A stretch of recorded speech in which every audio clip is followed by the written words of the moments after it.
بسم اللہ الرحمن الرحیم۔ السلام علیکم معزز ناظرین، جب آپ صلی اللہ علیہ وسلم کو نبوت عطا ہوئی تو سب سے پہلے آپ صلی اللہ علیہ وسلم کی بیوی صدیقۃ النساء خدیجۃ الکبریٰ رضی اللہ تعالی عنہا نے اسلام قبول کیا، اور بروز شنبہ شام کے وقت سب سے پہلے آپ صلی اللہ علیہ وسلم کے ہمراہ نماز پڑھی، لہذا اول اہل قبلہ آپ ہی ہے۔ اور پھر ورقہ ابن نوفل مشرف باسلام ہوئے، بعد ازاں حضرت علی کرم اللہ وجہہ جو مدت سے آپ کی آغوش تربیت میں تھے، 10 سال کی عمر میں اسلام لائے۔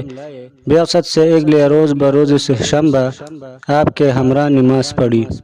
ابن اسحاق کی روایت میں ہے کہ بعثت سے اگلے روز حضرت علی رضی اللہ عنہ نے حضرت صلی اللہ علیہ وسلم اور حضرت خدیجہ رضی اللہ تعالی عنہا کو نماز پڑھتے دیکھا تو دریافت کیا کہ یہ کیا ہے۔ آپ صلی اللہ علیہ وسلم نے ارشاد فرمایا کہ یہ اللہ رب العزت کا دین ہے، یہی دین لے کر پیغمبر دنیا میں آئے۔ میں تم کو اللہ کی طرف بلاتا ہوں کہ اسی کی عبادت کرو اور لات و عزا کا انکار کرو۔ حضرت علی رضی اللہ عنہ نے فرمایا، یہ بالکل ایک نئی شے ہے جو اس سے پہلے کبھی نہیں سنی تھی۔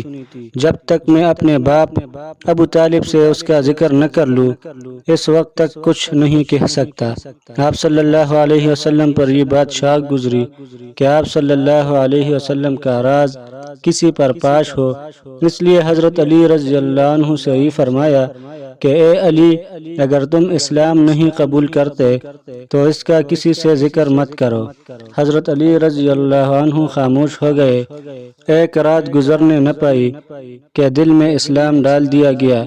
جب صبح ہوئی تو آپ صلی اللہ علیہ وسلم کی خدمت میں حاضر ہوئے اور عرض کیا کہ آپ صلی اللہ علیہ وسلم کسی چیز کی دعوت دیتے ہیں۔ آپ صلی اللہ علیہ وسلم نے ارشاد فرمایا کہ گواہی دو کہ اللہ رب العزت ایک ہے، کوئی اس کا شریک نہیں، اور لات و عزا کا انکار کرو اور بت پرستی سے نفرت اور بیزاری ظاہر کرو۔ حضرت علی کرم اللہ وجہہ نے اسلام قبول کیا اور ایک عرصہ تک یعنی 1 سال تک، جیسا کہ بعض روایات میں ہے، اپنے اسلام کو ابو طالب سے مخفی رکھا۔ بعد ازاں آپ صلی اللہ علیہ وسلم کے آزاد کردہ غلام زید ابن حارثہ رضی اللہ عنہ اسلام لائے اور آپ صلی اللہ علیہ وسلم کے ہمراہ نماز ادا کی۔ جب تمام اہل بیت اسلام میں داخل ہو گئے، تب آپ صلی اللہ علیہ وسلم نے احباب و مخلصین کو اس رحمت کبریٰ اور نعمت عظمیٰ میں داخل ہونے کی دعوت دی۔ سب سے پہلے آپ صلی اللہ علیہ وسلم نے اپنے صدیق با اخلاص اور محبت با اختصاص اور رفیق قدیم اور ولی حمیم یعنی ابو بکر صدیق رضی اللہ عنہ کو ایمان و اسلام کی دعوت دی۔ ابو بکر رضی اللہ عنہ نے بلا کسی تأمل اور تفکر کے اور بغیر کسی غور اور تدبر کے اول وہلہ میں آپ کی دعوت کو قبول کیا۔ آپ صلی اللہ علیہ وسلم نے صدیق کو پیش کیا اور ابو بکر رضی اللہ عنہ نے تصدیق کی۔ ایک ہی تصدیق نے صدیق بنا دیا۔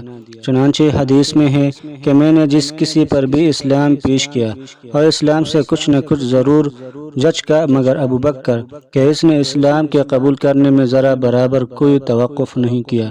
امام اعظم امام ابو حنیفہ رحمہ اللہ سے جب یہ دریافت کیا گیا کہ سب سے پہلے کون مسلمان ہوا تو ارشاد فرمایا کہ رجال احرار یعنی آزاد مردوں میں سب سے پہلے حضرت ابو بکر صدیق رضی اللہ عنہ نے اسلام لایا، اور عورتوں میں سب سے پہلے حضرت خدیجۃ الکبریٰ رضی اللہ تعالی عنہا نے، اور غلاموں میں سے حضرت زید ابن حارثہ رضی اللہ عنہ نے، اور لڑکوں میں سے حضرت علی رضی اللہ عنہ نے سب سے پہلے اسلام لایا۔